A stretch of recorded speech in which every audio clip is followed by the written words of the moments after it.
Hello दोस्तों border security force में vacancy निकली है। ठीक है।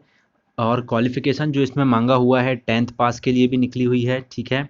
और कुछ और डिपार्टमेंट से भी निकली है जो कि मैं आपको बताने वाला हूँ। ठीक है। इसमें आप लोग देख लीजिए, यहाँ पे लिखा हुआ है। इसकी जो ओपनिंग डेट है पहले बता देता हूँ, 27 तारीख से आप इसके फॉर्म भर सकते हैं, 27/6/2021 से। और लास्ट डेट है इसकी दोस्तों 26/7/2021। 26/7/2021 से पहले पहले आप इसके ऑनलाइन फॉर्म भर दीजिएगा। ठीक है। अब देखिए यहाँ पर देखते हैं ऑनलाइन डिटेल्ड एडवर्टाइजमेंट। यहाँ पर लिखा हुआ है बॉर्डर सिक्योरिटी फोर्स। ठीक है। हम स्क्रॉल करते हैं और यहाँ पर देख लेते हैं कि ये वैकेंसी किसकी है। तो ग्रुप सी से रिलेटेड ये वैकेंसी है। ठीक है। अब हम यहाँ पर देख लेते हैं किसकी किसकी निकली है। सबसे पहले हम 10th पास वालों की देख लेंगे। देखिए कांस्टेबल स्टोरमैन के लिए जो वैकेंसी है ये निकली है। ठीक है। यहाँ पर आप वैकेंसी देखेंगे, टोटल 5 वैकेंसी हैं। जनरल में, ईडब्ल्यूएस में है 1, ओबीसी में है 1 और एसटी में है 1। टोटल 8 वैकेंसी हैं। ठीक है। और यहाँ पर आप देखेंगे एक्स सर्विसमैन के लिए भी एक वैकेंसी है और रिजर्व्ड फॉर वुमेन के लिए भी एक है। टोटल मिला के 8 हैं। ठीक है।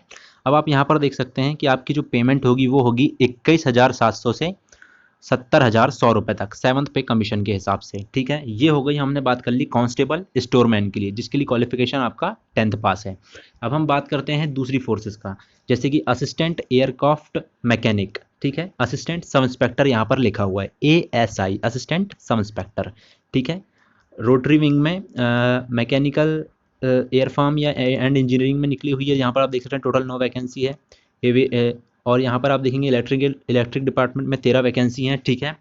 फिक्स्ड विंग में 6 वैकेंसी हैं और ALHS में 17 वैकेंसी हैं। ठीक है। टोटल नंबर ऑफ वैकेंसी हैं यहाँ पर 49। कुल मिलाकर असिस्टेंट एयरक्राफ्ट के लिए, या फिर हम बोलते हैं असिस्टेंट सब इंस्पेक्टर के लिए 49 वैकेंसी निकली है। ठीक है। 50 में एक कम। और यहाँ पर हम देखते हैं असिस्टेंट रेडियो मैकेनिक, इसके लिए टोटल वैकेंसी निकली है 8। ठीक है। ये आप देख लीजिए, इतनी टोटल वैकेंसी निकली हैं और इनमें जो पेमेंट है दोस्तों वो 29,200 से 92,300 तक का रहेगा। ठीक है।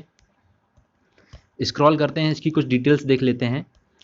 एलिजिबिलिटी क्या है, एज लिमिट आपकी क्या होनी चाहिए, एज कितनी होना चाहिए। देखिए दोस्तों, असिस्टेंट एयरक्राफ्ट के लिए आपकी एज 28 साल तक होनी चाहिए। ठीक है। असिस्टेंट रेडियो मैकेनिक के लिए भी 28 साल। और कांस्टेबल स्टोरमैन के लिए अगर आपकी उम्र 20 से 25 साल तक है तो आप इसके लिए फॉर्म अप्लाई कर सकते हैं। ठीक है। 20 से 25 साल तक है दोस्तों, तो आप इसमें अप्लाई ज़रूर कर दें। स्क्रॉल करते हैं, हम यहाँ पर देखते हैं रिलैक्सेशन। तो ST SC को 5 साल का है, OBC को 3 साल का है, एक्स सर्विसमैन को भी 3 साल का है। ठीक है। यहाँ पर आप देख सकते हैं और अदर डिटेल्स यहाँ पर दी हुई हैं। इसको हम स्क्रॉल करेंगे और एजुकेशन क्वालिफिकेशन क्या मांगा हुआ है। देखिए एजुकेशन क्वालिफिकेशन असिस्टेंट एयरक्राफ्ट के लिए आपके पास 3 ईयर का डिप्लोमा होना चाहिए। ठीक है। डिप्लोमा होना चाहिए या फिर ग्रुप एक्स का डिप्लोमा होना चाहिए, इशूड बाय इंडियन एयरफोर्स। ठीक है। ये आपके पास होनी चाहिए। असिस्टेंट रेडियो मैकेनिक में 3 ईयर्स का डिप्लोमा होना चाहिए आपके पास। ठीक है। ध्यान रखिएगा। और हम इसको स्क्रॉल करेंगे कांस्टेबल स्टोरमैन में, तो आप 10th पास होना चाहिए विथ रिकॉग्नाइज बोर्ड। ठीक है।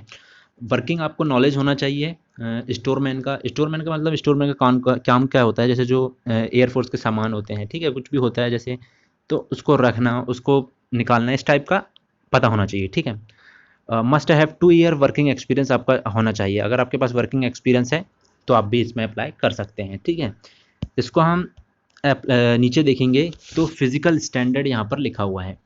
फिजिकल स्टैंडर्ड आप देखेंगे, मेल की हाइट मांगा है 165 सेंटीमीटर्स। ठीक है। असिस्टेंट एयरक्राफ्ट के लिए। और 76 से 80 सेंटीमीटर्स आपका चेस्ट होना चाहिए। ठीक है। For the post of constable storeman 165 centimetres आपकी हाइट मांगी है, 80 से 85 आपका चेस्ट होना चाहिए। ठीक है। फीमेल की डिटेल्स आप यहाँ पर देख सकते हैं। अगर हम बात करें असिस्टेंट रेडियो मैकेनिक और एयरक्राफ्ट मैकेनिक की, ASI की, तो यहाँ पर आप देखेंगे रिटन एग्जामिनेशन में general awareness, general English, numerical aptitude, technical subject, total मिला के 100 क्वेश्चन आएंगे, 100 मार्क्स होंगे। टाइम मिलेगा 120 मिनट का। ठीक है। 2 घंटे का। ठीक है। ये होगा आपका फर्स्ट फेज। ठीक है। और सेकेंड फेज होगा एग्जामिनेशन। ठीक है। जिसमें आपको देखिए डॉक्यूमेंटेशन, फिजिकल स्टैंडर्ड टेस्ट, ये सब चीज़ें इसमें यहाँ पर लिखी हुई हैं। ठीक है। फिर फिजिकल एफिशिएंसी टेस्ट 8 मिनट में आपको क्या करनी है। ठीक है। 1 माइल की रनिंग करनी है, मतलब 1600 मीटर की रनिंग 8 मिनट के लिए टाइम दिया जाएगा मेल को। ठीक है। ये सब यहाँ पर डिटेल आपको दी हुई है फिजिकल की। अब हम मेडिकल एग्जामिनेशन, ठीक है।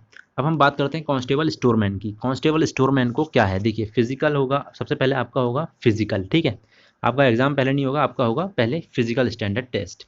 फिजिकल में क्या मांगा हुआ है देख लीजिए, 5 किलोमीटर की रनिंग है 24 मिनट में, ठीक है। फीमेल की 1.6 किलोमीटर की है 8.5 मिनट में, ठीक है। ये आप देख सकते हैं ध्यान से, ठीक है। सेकंड फेज आप देख सकते हैं रिटन एग्जामिनेशन, आपको जनरल अवेयरनेस, ठीक है, general English, numerical aptitude, technical subject, ये 100 मार्क्स के आएंगे, 100 क्वेश्चन होंगे, 2 आवर्स का आपको टाइम मिलेगा, ठीक है। तो इतना डिटेल्स आप देख लीजिए, ये आपके लिए इंपॉर्टेंट है। अगर आप 10th पास हैं, ठीक है, वर्किंग नॉलेज है आपके पास, एक्सपीरियंस है, तो आप इसको अप्लाई कर सकते हैं, ठीक है। वीडियो को अपने शेयर कर देना और हॉटस्पॉट स्टडी को फटाफट से सब्सक्राइब कर लो, क्योंकि यहाँ पर लगातार मैं आपको डिफेंस से रिलेटेड कोई भी वैकेंसी आती है या फिर रेलवे एसएससी से रिलेटेड कोई भी वैकेंसी आती है, उसकी तुरंत अपडेट आपको सबसे पहले यहाँ पर दी जाती है।